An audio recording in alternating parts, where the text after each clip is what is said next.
Teka lang.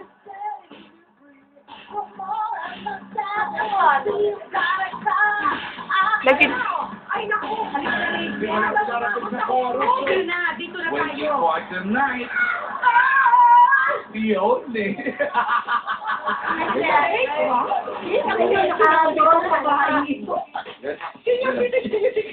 Senior citizen yun raw to? Oh, 65 years old.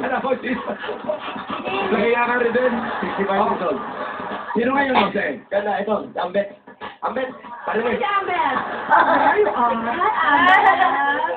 Kala ko si Mang Kepwing. Di pa. Si Ambet, siya ang aming tricycle driver. Sabi niya nga, di balik takbo ko'y mabagal para buhay niyo'y tumagal. Yeah. Wow! Grabe ang sabihan yan. You don't have to be Ang ganda. I just need your body, baby. Ganda, ganda. You don't need experience. Tell me how, turn me out. Maganda, maganda. You just leave it all left to me. I'll show you what it's all Maganda, maganda. Oh, maganda, maganda, maganda. Halika na. Ito nga yung kinaklaro ko kay Alan kanina, Amber. Di ba ang nabotas kilala sa kanilang mga isda? Opo. Tama ba yun? Hanggang ngayon pa ba sariwang-sariwa pa rin at mapupula ang mga Hasang. hasang? Sariwang-sariwa po. Sa inyo naman, Rachel, ano may pagmamalaki ng Novaliches? Sila ba isda eh?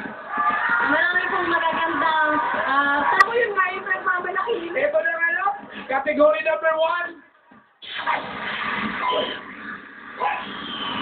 O, tama-tama, tungkol sa Nako. lugar ang tanungan ngayon. At ito na si Anjo. Ayan, ako na. Ha? Inayon natin kung kayo nagbibisita sa iglesia. Kung ang Quiapo Church ay kilalang pinupuntahan ng mga Pilipino kapag Biyernes, saan naman sa Metro Manila matatagpuan ang shrine na, Oh, excuse me po, Amber. naku, Quezon City. Quezon City agad eh. Wala pang... Metro Manila nga eh. Wala lang naman yun. Ano? Malay mo. Metro Manila nga eh. May binanggit pa tayong revolusyon, wala naman eh. Ay, mali. Rachel, matapos namin kay Anjo ang tanong. Saan naman sa Metro Manila matatagpuan ang shrine na kilalang pinupuntahan kapag Miyerkules? Baklaran. Antipolo. Tama! Baklaran!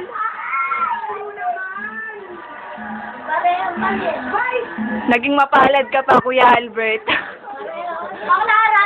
Ito correct ko si Rachel pag siya'y pumunta ng Miyerkules sa Antipolo. Nakapunta ka na ba doon ng Miyerkules?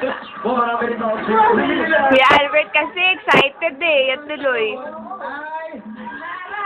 Baklaran! Quezon City kasi narinig niya kasi shrine. Baka siguro kala niya simba, ano. Walang